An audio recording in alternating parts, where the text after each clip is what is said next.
Hey everybody, it's CS Joseph with csjoseph.life doing another episode for social engineering, how to social engineer season. This is season 21, episode 5. Thank you for watching and listening this evening.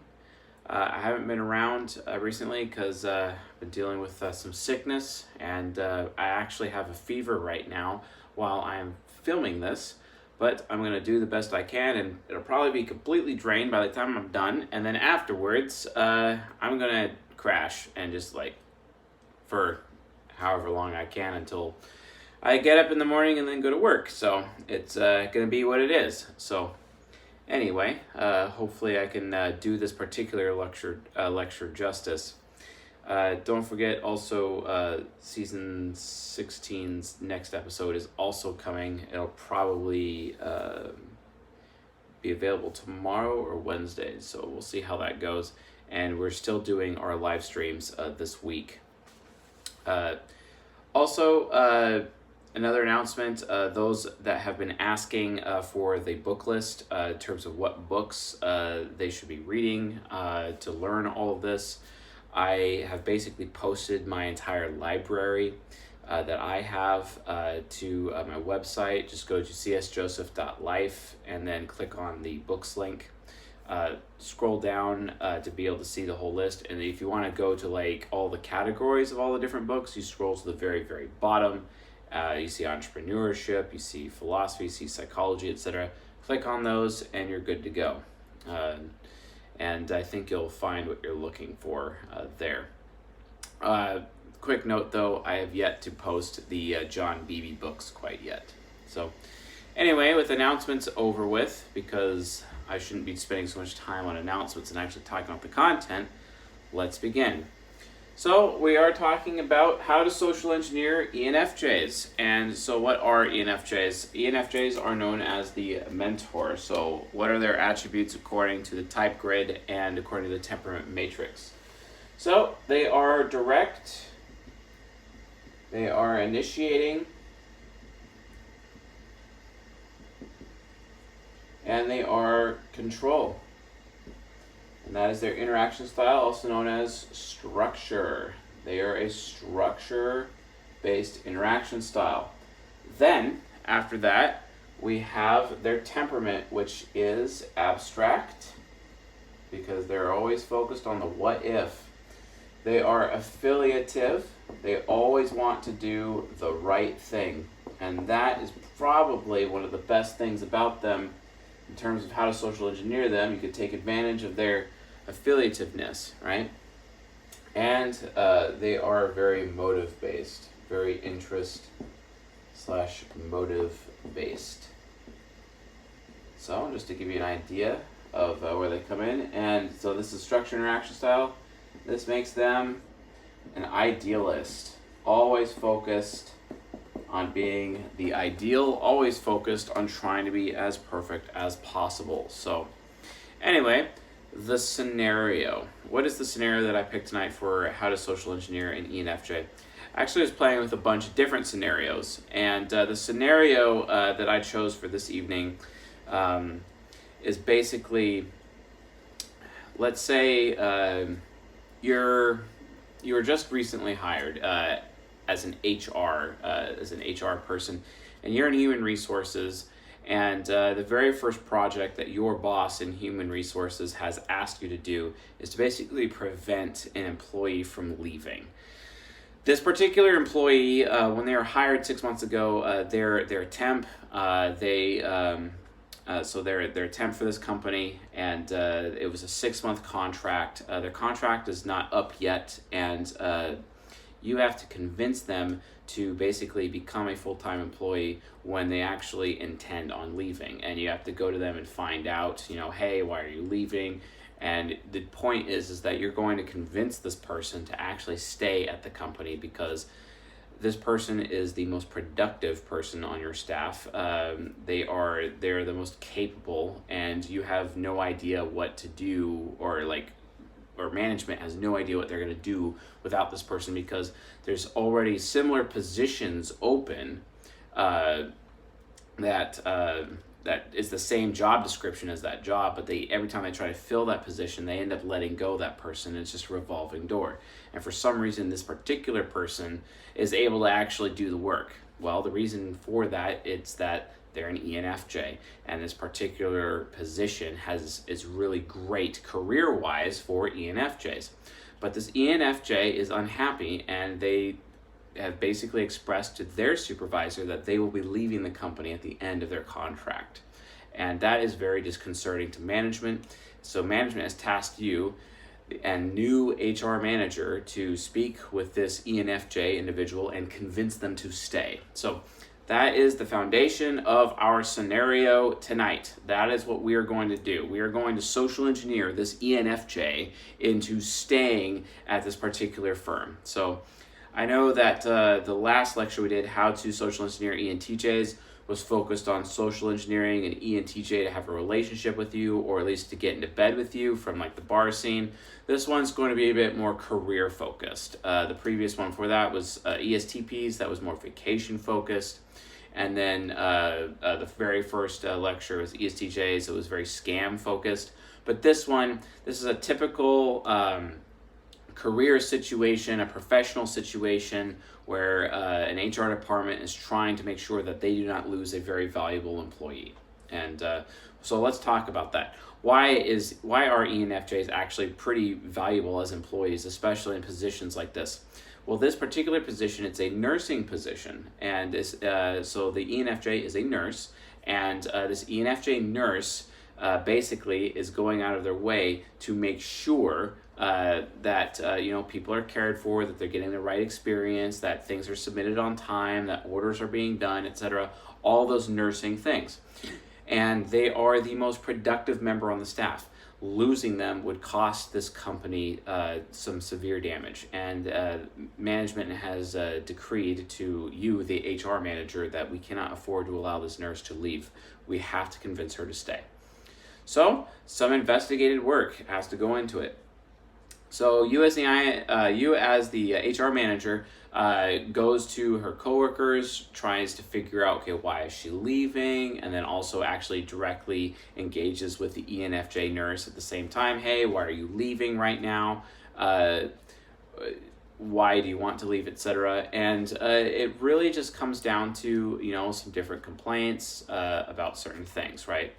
And okay, well, I got some complaints, and okay, we see why you're leaving, fair enough. So you go, so as the HR manager, you go back and you're like, okay, hey, I'm the HR manager, I have information now, I know what the coworkers are saying, I know what she's kind of saying, but she's not really being upfront with me right now. What am I gonna do? I have got to convince her to stay. I was just hired on recently. My job is the new HR manager of this firm. I was hired on 2 or 3 weeks ago. My first order of business is to convince this person to stay at this company. So that is what we're going to do. Big foundation, but it's important because I don't want it to be like totally confusing as I go through this. So anyway, ENFJ. How to convince an ENFJ to stay at her job when she said that she's not going to? Well, first things first, you need to emulate their highest compatibility, which is INFP. So cue up the INFP. Here we go. Dreamer mode, activate. INFP Emulation is the key to social engineering an ENFJ. INFP Emulation is the key to social engineering an ENFJ, and we're going to find out why. So we have introverted feeling for morals, and extroverted feeling loves consuming that introverted feeling. We have extroverted intuition, metaphysics. And then we have introverted sensing, which is the past, duty, loyalty, extroverted thinking. And then below that, we have extroverted feeling, we have introverted intuition, and then we have extroverted sensing, trickster, and then at the very bottom, we have TI, demon, basically. So we're just going to put some morals here, some metaphysics here. And then we're going to do loyalty, the past, conviction, all those things, rationale. And then we have ethics, And then we have willpower. We have physics, also known as the moment. And we have logic. All right. So we have our INFP now, and this INFP is responsible. INFP Emulation is responsible for social engineering this ENFJ to stay at their job. Okay. So how is that actually going to work? So why would an ENFJ be unhappy, for example, with their job? Like, why is this? Well, it's typically because their needs are not being met in some capacity. It could be a financial need, and TI inferior is aware of the financial need. It could be because a couple of their coworkers are consistently uncomfortable around them, and it doesn't matter what they do, they're just constantly making people uncomfortable. Their introvert intuition parent may not feel like they have enough freedom to make decisions on their own when they need to. They do not have, or not really necessarily on their own. It's more like they're lacking in the freedom to do the right thing. Because remember, ENFJs are affiliative, which means they're very do the right thing focused, and they need to have the freedom to do the right thing. And in a corporate world or in a professional environment, ENFJs often end up feeling that they do not have enough freedom to actually be able to do the right thing in those professional situations, because it's more about the corporation or about the business. It's not about the people. It's not necessarily about the patients. It's not necessarily about the customers, right? It's more about what are we doing as a corporation, our brand, everything. It takes all the human component out of it. And the ENFJ needs to have the freedom to do the right thing, right? That's very important. It's very high priority for them.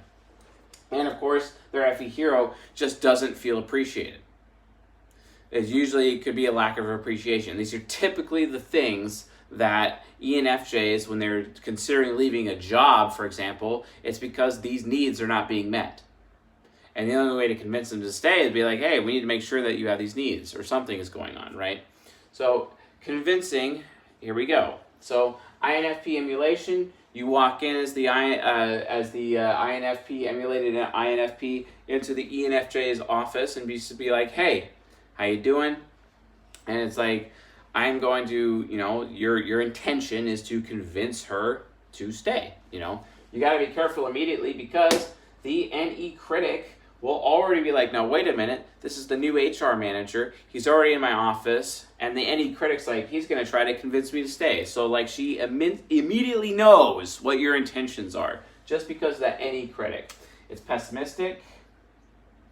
And it's like, oh crap, what do I do? Got that pessimistic. Although we have that optimistic nemesis. I'm actually just going to go ahead and fill these in right now. Another optimistic trickster. And then a pessimist demon. Obviously the demon would be pessimist. I mean, it's kind of obvious. Then we got a pessimist inferior function. We have an optimist child function. If you don't know the difference between pessimistic and optimistic functions, please watch season 1 and season 5 playlists to learn more about that. And wow, I am so tired and I'm sick. And then optimist. All right, cool. So remember, when you're social engineering anyone, you have to understand the cognitive axis, okay? Cognitive axis is everything, okay? So what is a cognitive axis? Remember, cognitive axis is that, like, for example, TI is always linked to FE, SE is always linked to NI, so they're on an axis with each other. They turn around, they're always on an axis, right? And then TE is always linked to FI, and then SE is always linked to NE, for example. So just to show cognitive axis, this is what axis looks like. These functions turn with each other, and they're always linked to each other, right?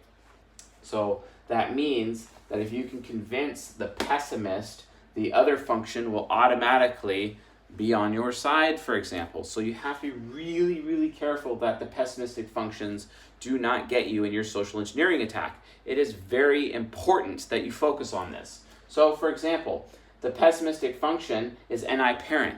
That is very difficult to get around, because NI parent, they're very responsible with what they want. If you're trying to convince them to want something, they're not automatically going to want it. They're going to be very skeptical because it's a pessimist introverted intuition. A pessimistic introverted intuition is very skeptical. They're very skeptical about you trying to motivate them, about you trying to make them want to do something that they are already figured out that they want to do something else. This ENFJ nurse already wants to do something else. So how the hell are you going to convince NI parent, it's very skeptical, to want something else? Good luck. It's very difficult. Very hard. Especially ENFJs, because they have to spend so much time thinking about everything with their TI inferior. It's very difficult. Another pessimistic problem, because you can't just say, hey, you need to do this, blah, blah, blah. You can't do that to them. One, NI parent always has to have a choice, and their TI inferior has to spend so much time thinking about every little angle, every little nook and cranny, every little piece, every little puzzle, every little component, and break everything down that you're telling them, that you're trying to sell them on, into every little component. And then once they think their whole way through it, they will determine if it's a true thing or a false thing, and that will determine whether or not they will even consider it, right? It's very hard to influence NI parent and TI inferior, especially if that TI inferior is developed and it's like aspirational, and then they even have even more mastery of verification and truth finding, to the point where they could potentially even outthink you if you're not careful. Be very careful with ENFJs. Do not screw with the TI inferior. They will break you. And they will know that you're lying and you're trying to manipulate them. Be very careful. So you have to get around the TI inferior, and you have to get around the NI parent. So what do? Okay, well, you're walking in, you want to make them happy. First things first, I recommend going for the child function, that SE child. You walk into there, you're emulating INFP. INFPs have SI child, and SI child is all about the experience it's receiving. It knows, hey, I'm really comfortable right now, or I'm really uncomfortable right now. It always knows how comfortable it is. It always knows if it's getting a good experience. It always knows if something is going to smell good, or whatever the 5 senses are that's impacting introverted sensing. It just knows. So to engage with SE child, emulating INFP, you as the HR manager, you just walk right into her office, and any critics like, oh, he's going to convince me to stay. And then what do you talk about? Wow. It really smells nice in here. What is that? Oh, I just decided that I would light some incense this morning. Or no, actually I have these candles. They're not lit right now, but they really make the room smell good. Let me show you. And then she picks up one of the candles and brings it over to you and be like, look. And then you, because you're trying to emulate INFP, you take the candle out of her hand, you smell it. Oh, that smells good, even though you could be an SE user, and it's you typically would never really, do that per se at that particular time, but you take in all the sensation of it, and you try to oh, does that smell like, and then is that lavender, is that cherry, or whatever, it doesn't matter. You just have to engage with a child and be like, wow, it smells really good in here. Or you can be like, wow, you're looking pretty snappy today. Making comments about how she dresses, right? Because SE child is all about dressing up, looking good, doing the makeup, doing the hair, looking professional, very proper, but it's always to make a fashion statement. It's always to give somebody a really good experience. Commenting on her dress proves to her that she is giving other people a good experience with her dress, with her fashion, right? So don't forget, you have to engage with SE child immediately. If you engage with SE child, you're basically putting the parent asleep. Because the parent's like, well, I don't want to do this. I don't want to hear this. Oh, but this guy, I really give him a good experience. And okay, yeah, I kind of don't want to have this conversation, but I'm giving him a really good experience. So maybe I do want to have this good conversation so I can keep giving him a good experience, because it's my inner child. My inner child just loves giving people good experiences all the time and making them comfortable. And of course, you as the HR manager be like, sits down in front of her desk and it's like, oh, okay, yeah. And then makes a statement like, wow, you really make me real comfortable. I can see why your coworkers tell me such great things about you. Ah, Effie hero. I can see why your coworkers tell me good things about you. That hits her FE, hearing that other people value her, and just be like, yeah, your coworkers, they speak very highly of you, and wow, and your office is real comfy in here. I feel really comfy in here, and already she's just like, oh yeah, I'm making this guy comfortable, the new HR manager, and I'm making him feel good, and I feel good because all these people are like thinking really highly of me and feel good about me and value what I'm doing here at this organization. Oh, I'm just so happy and beside myself right now. Yeah, gotta love that ENFJ approach. So SE child is listening. You're stating, you're emulating SI child by saying how comfortable you are. And then you go even further, and then you're just like, I feel it's really good about, so you ask her questions. So you have to use TE inferior at this point. Be like, okay, I need to find out what she's thinking, and then just be like, okay. Because if you don't ask TI inferior what they're thinking, you're going to lose. You have to always give TI inferior, especially since it's a pessimistic function. You always have to give it its day in court, right? So you've engaged with her. You've been like, you make me comfortable. People say good things about you.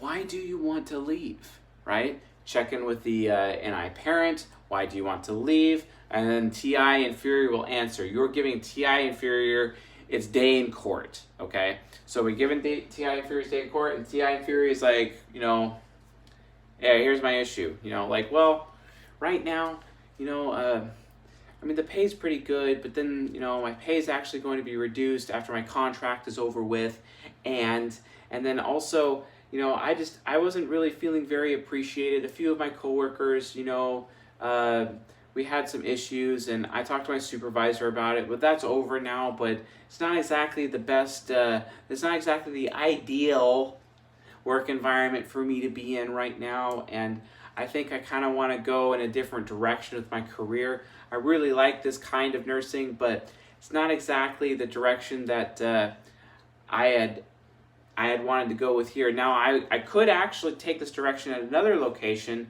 if, it's a better environment for me, but I'm not sure this environment is very suitable for me. Now, why is an ENFJ talking about the environment? Well, that's SE child. SE child is very environmental because it's physics. It's very physics oriented. So they want to make sure that they're having the shared experience of being comfortable with all the coworkers. So if there's any negativity amongst the coworkers, or if coworkers do not value the ENFJ, the SE child and the FE hero is like, nope, I'm not interested. There's no way. Not only that, it's very important that their coworkers value them because of their FI nemesis. The ENFJ consistently walks around being worried that they're good enough. Constantly worried that they're worthy of the position and worthy of the job and worthy of their title, etc. It's always a concern over worth because they are very value-centric. But the INFP, emulated INFP, is also value-centric. So what you could say is like, hey, based on what other people think about you, I feel really good about you. I value you, FE hero. I value you, ENFJ. I feel like it would be a good thing if you think that you would be able to stay. And if you stay, I will be loyal to you, and I will give you what you want.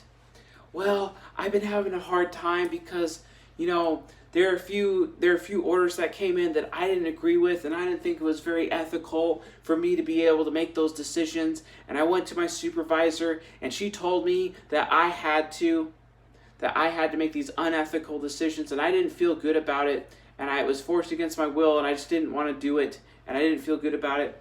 And he's like, oh yeah, I'm sorry you had that experience. I don't feel that's good, and I'm sorry that you think that. From now on, I'm going to make sure that your supervisor knows that when it comes to you trying to be an idealist, right? Trying to be ethical, trying to do the right thing, that you always have the freedom to be able to do the right thing while you're working here at this organization, because our organization, TE, inferior rationale, our organization values, FI, FE nemesis, our organization, don't worry that you're valuing things. My FE nemesis, emulated nemesis, is going to be like, our organization values, doing the right thing. So it's okay. I'm going to make sure so SI loyalty, I'm going to make sure that you always have the freedom, NE parent, to be able to. Oh, I'm just like having a hard time here. Oh, it's hard to emulate INFP. It's just hard, and I'm doing a really crappy job. I apologize to the INFPs who are watching and listening at this time. So, anyway, so all you have to do basically is just watch out for the pessimistic functions. You want to make sure that you state like, hey, I feel really good about you, ENFJ. I feel really good about you. Other people think highly of you. They value you. I value you. I always want to make sure that you have the full freedom to want that when you want to do the right thing, that you can do the right thing, that you don't feel pigeonholed, or that you don't feel that you're being forced to do something that you agree with, right? Or that you're forced to do something that you disagree with, basically. And that I will be loyal to you to make sure that in the future that you will always be having the freedom to do the right thing, right? That's the INFP emulation. And then if there's concerns about pay and whatnot, TE inferior will have to come in and be like, hey, well, yeah, I know that you're getting a cut in pay, but compared to all the other nurses on staff right now, well, I mean, you're already making a lot more than all of them, and it's just not really fair to the rest of the nurses on staff right now.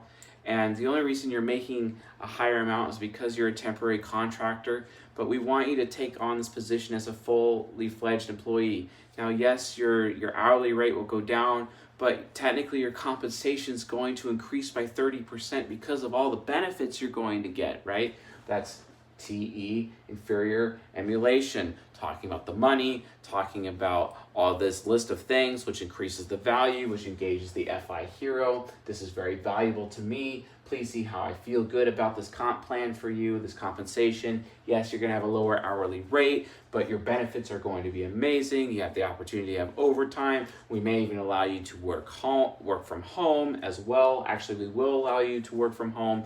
And again, TE inferior becomes this list, all this positive things for you to think about in your head, because this is a good thing, right?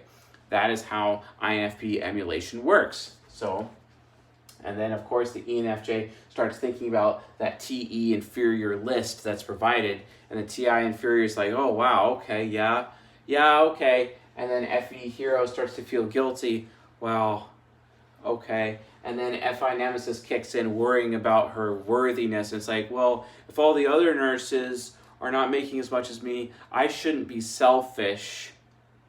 I shouldn't be selfish and expect to make more than everybody else like that, especially people who have been here for like 8+ years, right? And then the ENFJ starts considering it. It's like, well, okay, well, all these people value me, and he's telling me I'll have the freedom to make sure that I can always do the right thing, and that I'm giving him a really good experience right now. And if people value me, I must be giving them a really good experience as well, if they think highly of me as well. And, what he's saying is true. I shouldn't be too concerned. I shouldn't be selfish about, wanting to have higher pay than everybody else per se, especially people who haven't been here for so long. But he's also telling me that I'm going to be getting a 30% compensation increase once I take on the benefits as well. And I'll also be able to work from home, which is also really nice because I actually do need a lot more time. And then, okay, Mr. Emulated INFP HR manager person, I am going to consider what you say. I am going to reconsider leaving. And then the HR manager stands up, comes over to her, shakes her hand. Thank you very much for reconsidering. I just want you to know that I feel really good about you. I'm very happy to have you on the team. And by saying that, he's engaging that FI emulated hero again. And and remember, I will be loyal to you and making sure that you always have the freedom to be able to do the right thing, so that you are never feeling forced to do something that you disagree with, while you work at this firm, etc. And that SE child locks in on that loyalty, that NI parent's happy, that it has the freedom to do what it wants. The TI inferior believes the emulated INFP, and she's just on cloud 9 at this point. Wow, I'm actually going to be getting everything I really wanted. I mean, it wasn't necessarily about the pay or the compensation. And I really do like working here. And yeah, I did have some spats before with some of those fellow employees in the past, but that's over now. And okay, yeah, I will definitely reconsider. And then the ENFJ nurse feels good. The HR manager shakes her hand, and it's like, thank you, good to see you, and then walks out of her office. And then 2 days later, they get a notice that she is going to be applying for the position at the reduced pay rate as soon as her temporary contract with the temp agency ends in such and such weeks' time. Social engineering attack complete. So basically, let's walk through that one more time. So in order to social engineer the ENFJ, in this particular example, had to get past the pessimist functions. You always have to get past the pessimist functions because it's the pessimist functions that are going to completely own you. Now, we didn't exactly talk about NE critic, but the NE critic is easily defeated, right? One, you can defeat it in two ways. Ignore it or call it out. You can call out the NE critic by stating what your intentions are immediately. And if your intentions are noble, and they usually are when they're coming from FI hero, emulated FI hero, and SI child at the same time, I feel it is important. I feel it is my duty to tell you of this opportunity. I feel it is important, TE rationale. I feel FI hero, TE inferior. It is important to do my duty, SI child, to tell you that you would want to still stay here because of XYZ reasons, TE inferior. Very INFP emulated approach, right? And where you are basically making it look like that you are doing the right thing, that you are doing the good thing, that you are doing your duty by this employee by telling her, hey, I value you, these people think highly of you, I'm going to make it my job to make sure you have all the freedom in the world to do the right thing. And yes, I know that you're complaining about the compensation, but this thing over here is actually a good thing if you consider way more than what you're thinking. I see that you're laser focused on the compensation thing right now, ENFJ nurse, but you're technically getting an increase of pay if you consider the benefits you're getting on top of being able to work from home and on top of having the opportunity for overtime if your hourly rate is still low and you can still supplement every now and then. We always need new work because guess what? There's still 2 other positions for your position and there's too much work to do to begin with. And we don't know when we're going to be able to fill those. In fact, we may not even be able to fill those in a year because every time we fill it, we end up having to fire them, right? And then, so based on that, you're super valuable, and there's always going to be extra work available for you, so you have overtime opportunities as well at time and a half. Very convincing, because TE inferior has that list of all of these things, and it's that NE metaphysics is teaming up with that TE rationale and providing a list of possibilities, a list of options, a list of benefits, and each benefit is an option available to the ENFJ. And the ENFJ is like, wow. And NI parent's like, wow, look at all those options. And TI inferior is like, yeah, he's right. He's actually right with what he's saying. I need to listen to him. And FE Hero's like, oh, I'm so glad that this HR manager came in here. He really values me. And SE Child's so happy, like, oh, wow, he's so loyal to me. He's always going to make sure that I have everything that I need to be able to do the right thing so that I am not forced to do something I disagree with. Because the ENFJ has to be as ethical as possible. And then I don't have to worry about not being valued because obviously everyone else values me, so I no longer have to be worried about whether or not I'm valued. And I know for a fact that at least one other person at this office values me because this HR manager, he values me. Right?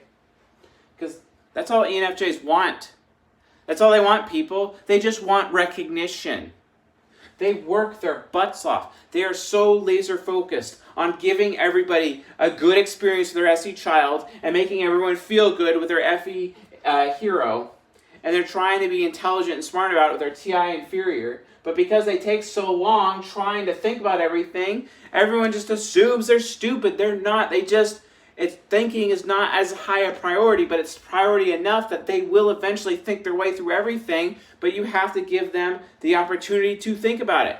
And guess what? If you want to speed up their thinking, you have to emulate INFP by providing them with a list of options for them to think about and consider with their NI parent. Think about with TI inferior and consider with NI parent. That's why, okay? That's how you social engineer an ENFJ. And it is not just about this particular office professional career setting and convincing this ENFJ to stay at this particular position. It's not just about that. This is applicable anywhere. Imagine an ENFJ parent, right?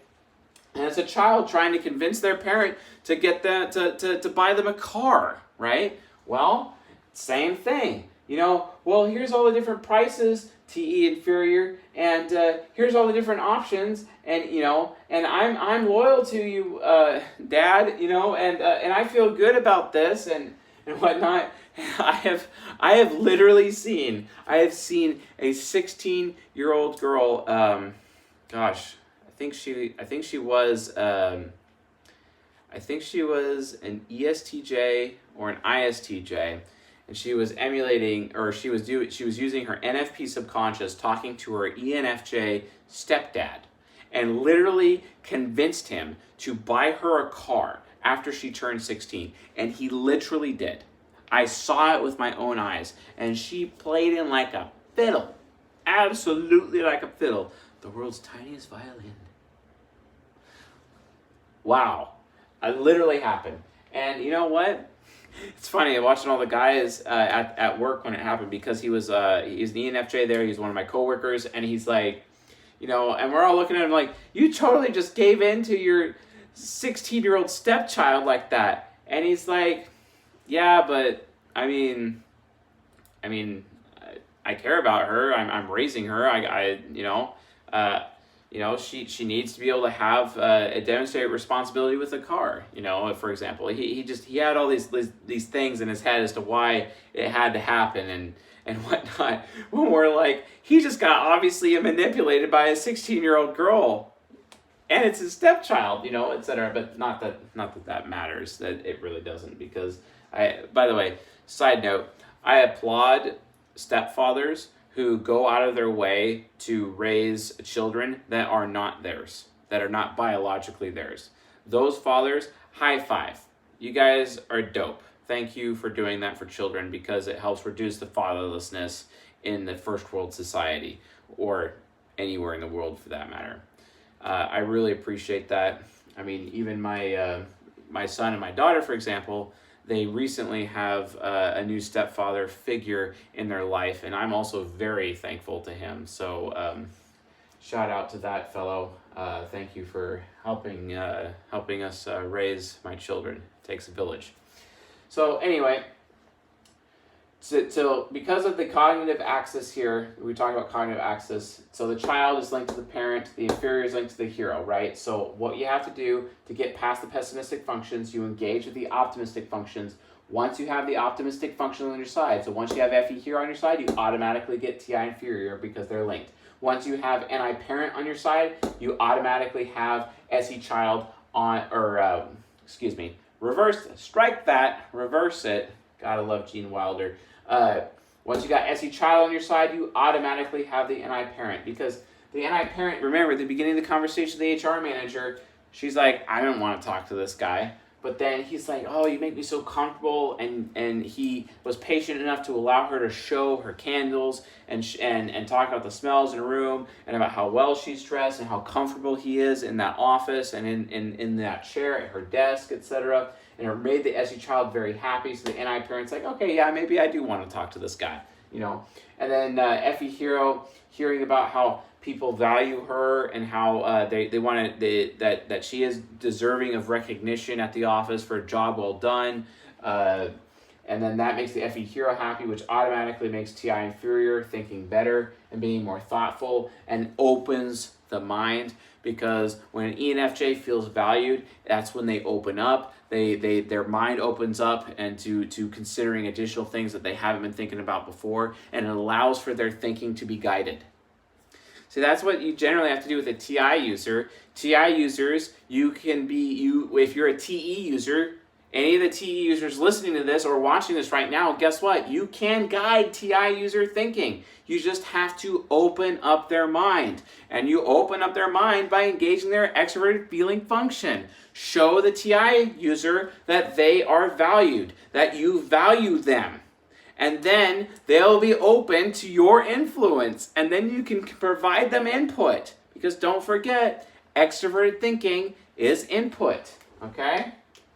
So, you got TE, that's input, right? But the process, that's TI, that's logic, process. And if you want to be able to guide thinking, you can guide people's thinking by providing the proper input, right? And then, we have output. Output is FE, making others feel good. And then FI, how they actually feel about it. That's the feedback. And then it goes right back. Feedback goes right back to the input. And feedback changes the input. It is a loop. It is a system, right? Input, process, output, feedback. The main system that they teach in systems analysis class. One of the 2 or 3 useful classes that I actually had in my bachelor's degree, where all the rest of them, not so much. So anyway, that's how it works. Cognitive axis, you have to be aware of cognitive axis, avoid the pessimistic functions, get the optimistic functions on your side immediately. As soon as you do, the pessimistic functions will start to waver in their skepticism. When you're social engineering someone, you want to get rid of their skepticism, so you have to engage their optimistic functions first.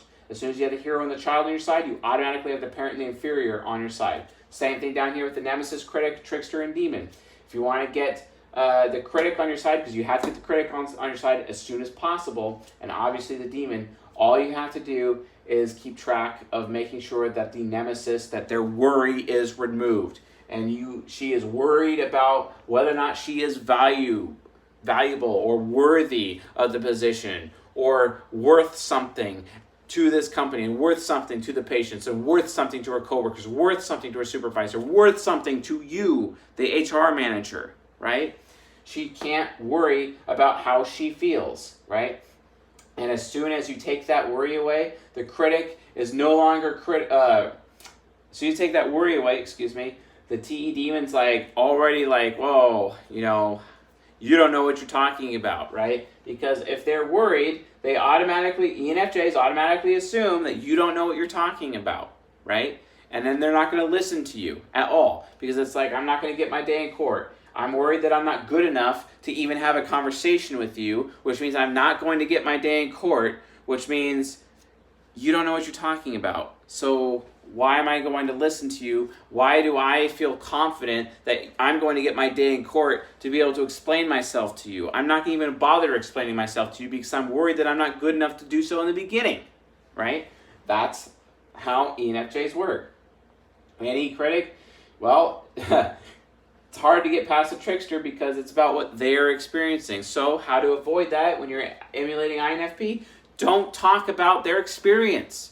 Talk about your experience. Talk about the sensations that they're giving you, the experiences they're giving you, the sense and the sensations, the sensory, all the 5 sentences. Talk about how they sound. Oh, you have a very nice voice. Talk about how they look. Oh, wow, you look beautiful today. Or talk about how they smell. The 5 senses, etc. You have to get them out as soon as possible.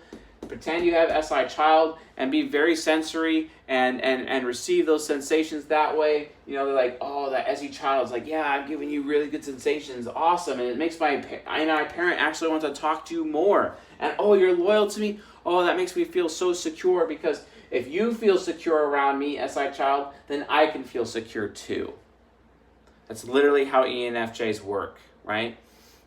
And like I said, that that STJ girl got her ENFJ stepfather to feel comfortable with buying her a car because of that whole conversation. It was literally just a 10-minute conversation on the phone, and we could overhear it, and sure enough, she pulled it off, and he got her a car for her 16th birthday, right? It's literally how you do it. It's all about social engineering. And remember, all social interaction is manipulation. Social engineering is manipulation. It can be used for good and for bad. Remember that. All social interaction is manipulation. Okay? It's just we have this negative connotation attached to manipulation that people are like, oh, well, you're manipulating me, so you're automatically bad. No, that's not necessarily true, actually. Not necessarily true at all. So, anyway, wanted to do this episode with a bit more positive light, because the last one, some people are like, wait a minute, you're teaching people to social engineer and manipulate people with evil. And it's like, okay, I'm kind of like doing good examples and bad examples, which is really subjective to me because I have FI trickster and I don't care about the good or bad. I just care about the true false. But I'm going to be doing the ethical thing and just being like, hey, here's this situation. Yeah, it's kind of more evil. And there's this situation here. Yeah, it's kind of more good, etc. Right? So that's kind of the direction I'm going with it right now with these episodes of social engineering. But yes, this is the ENFJ. Season 21, Episode 5, How to Social Engineer an ENFJ. And that's it for this episode. Thank you for watching and listening. If you found this episode useful, helpful, educational, enlightening, please subscribe to the channel here on YouTube and also on the podcast. If you please leave a like while you're at it and a comment if you have any questions about social engineering or ENFJs while you're doing that. Don't forget, our book list is available now on the website at csjoseph.life. Don't forget our Discord server if you want to get in on the Q&A sessions that we have on Thursdays at 9 Eastern when we do the live stream on Thursdays. Join the Discord server. The link is in the description to be able to get in on that. If you want to be able to get your questions asked, go for it. Otherwise, luck of the draw in the YouTube chat itself, or you can use the super chat to get your question answered immediately if you want. And then also our meetup group. We are releasing our ambassador program. We're going to be doing meetups across the country. We have regular meetups in the Bay Area, California. I think we're going to have a new meetup in Las Vegas in 2 weeks. That will be scheduled very soon. And we're also going to be doing a meetup. I think the next one after that is probably going to be in Orlando, Florida as well. So just keeping you guys aware of that. We'll get more of those meetups posted, and we're probably going to be posting them as well on the Discord server to make sure that we're communicating with everybody there as well. So also, congratulations to Blazian13. You have yet to claim your book win. So you need to email me at chase@csjoseph.life. Blazian13, you have won that book. This is the last lecture I'm going to be mentioning that. And then we're going to be starting a new getaway very soon. And don't forget, we have our season 16 episode coming out this week as well. Looking forward to getting that up. And then day after tomorrow night, we got live stream, another how to type live stream. So that's it for announcements. I know that this particular episode is a bit announcement heavy, but I haven't been around because I'm sick and yeah, I'm gonna go crash. So with all that being said, you all have a good night.